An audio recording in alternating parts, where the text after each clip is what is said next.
The growing gap between rich and poor Americans is one of the biggest challenges facing the country. Get this, the richest 1% controls more wealth now than at any time in more than a half century. And that's a concern cited by every leading Democratic presidential candidate.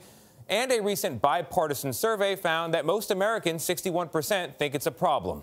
But how big of a problem, and what does wealth inequality really look like in this country? We found that most people have no idea. You want to talk about wealth inequality? No? All right. The topic may be everywhere on the campaign trail. You want to talk about wealth inequality in America? Not really. But off it? Not so much. Hey, you want to talk about wealth inequality? Oh, another time. We'll catch you later. So? We got some free pie here. Free pie? We turned America's economic pie into a real one. This is the American pie. And found a lot more people willing to address a simple question. Who gets what? We have 5 plates. Alrighty. This represents everybody in America. Okay. So you've got your wealthiest 20% all the way down to your poorest 20%. And that is the American pie. The pie itself represents about $98 trillion of household wealth in America. We asked people to dole it out as accurately as possible. I guess start off with 2 slices. On the here. wealthiest? Okay. Yeah. How many pieces of the pie would you put on the middle class? Put 4.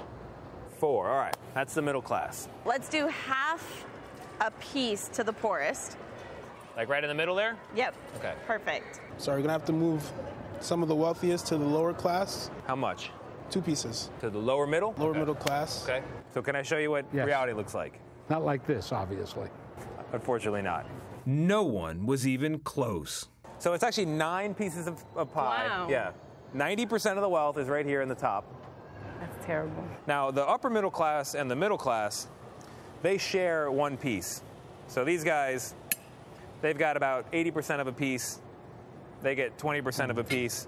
And then the lower middle class, they've got 0.3% of a piece. Yeah, they have some crumbs there. There you go. That's what they get.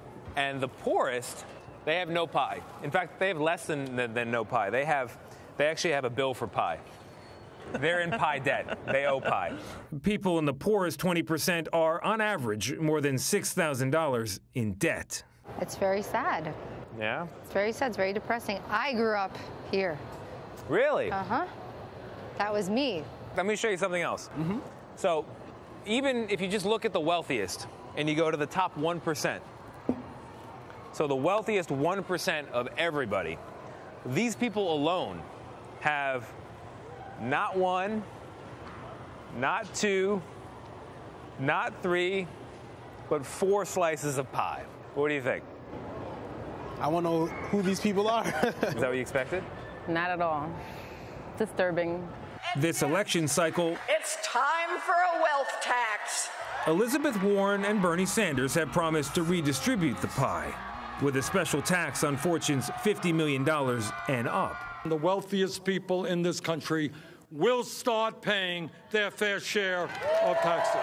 And polls show most Americans support the idea. They should be giving a lot of that over here. Do you think there should be an extra tax on the super wealthy? Why not? They could afford it. Yes, they should. Will it happen? Probably not. No, you're not hopeful. Not everyone is on board, as we found talking to people near some of the biggest yachts at the New York Boat Show. That's against sort of the American way. John Sheffield and Mark Tedford run an investment firm in Connecticut. They oppose the idea of a wealth tax. It would be a total disaster. And I'd actually like for them to continue to promote it because they won't get elected in that way. Wealth redistribution is always popular amongst the masses who don't have the wealth and not popular amongst the 1% that do. Well, So I mean, it's popular, but it doesn't make economic sense to me. Well, so help me understand that, because you're acknowledging that there is some unfairness here. There's a lot of people with not much, and there's a small fraction of people with a lot. Right. I guess the alternative is, do we need a socialist economy where everyone has the same? That doesn't make sense either. A lot of people who have a lot have earned it and made it. They've started their own companies, they've grown businesses, they've worked hard, they've gotten good degrees, they've gone to school. They may have had more opportunity than others, but there's other people who just haven't done that. A vote for any Democrat in 2020 is a vote for the rise of radical socialism and the destruction of the American dream. The political fight will continue. I have nothing else to offer but pie. I'll take it.